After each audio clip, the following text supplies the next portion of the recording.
Hi guys, it's Grandma JuJu, and it's a little scary, but I'm kind of playing around with technology. Anyway, I'm doing two things I like. I'm talking to you guys, and I'm going to read you a story. This one's called Giraffes Can't Dance, and I'm sure you've probably heard of it before, but it's one of the books I like, so I'm going to read it to you. Are you ready to listen? Here we go. It goes like this. Gerald was a tall giraffe whose neck was long and slim, but his eyes were awfully crooked, and his legs were rather thin. There he is. See him?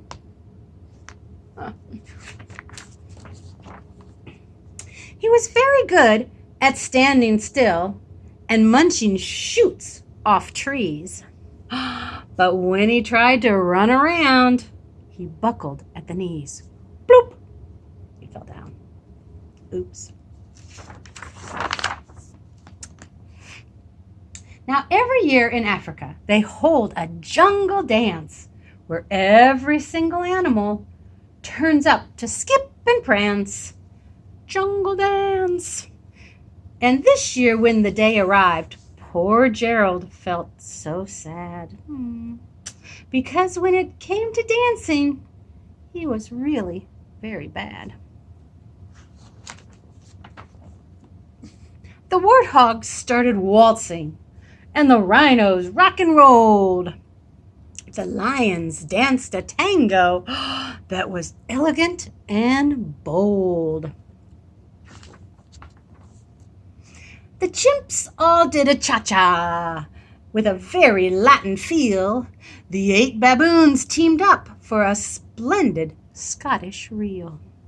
They are dancing. Gerald swallowed bravely as he walked toward the floor. But the lions saw him coming, and they soon began to roar. "Ha ha! Hey, look at clumsy Gerald!" The animals all sneered. "Giraffes can't dance, you silly fool! Oh, Gerald, you're so weird." I bet he wasn't feeling very good, huh? Gerald simply froze up. He rooted into the spot. "You're right, they're right," he thought. "I'm useless. Oh, I feel like such a clot." So he crept off the dance floor and he started walking home. He'd never felt so sad before. So sad and so alone. Poor Gerald.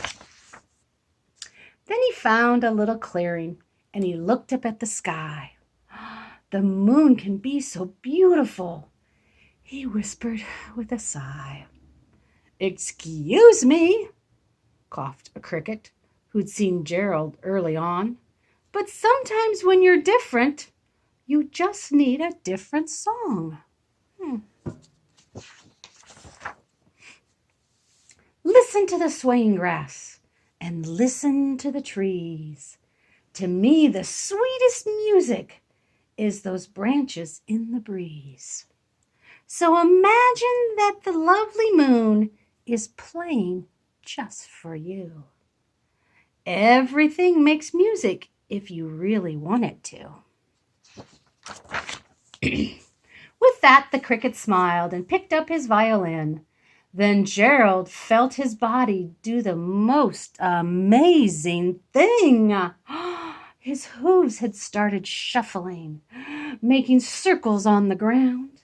His neck was gently swaying, and his tail was swishing around. Woo!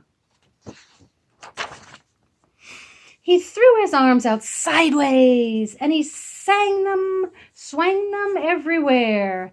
Then he did a backward somersault and leaped up in the air. Gerald felt so wonderful. His mouth was open wide. "I'm dancing. Yes, I'm dancing. I am dancing," Gerald cried.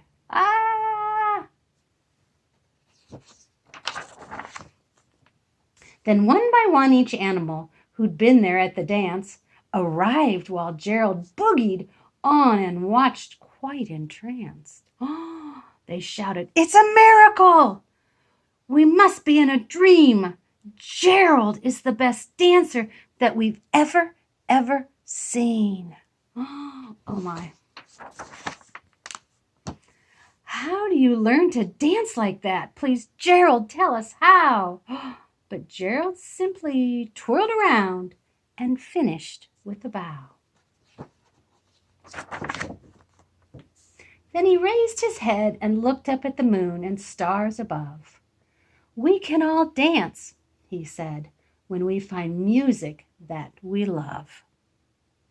And Gerald found it, so he could dance now. So we need to change the title. It should say, Giraffes Can Dance. Anyway, I hope you find the music that helped you to dance today. I love you all. Bye.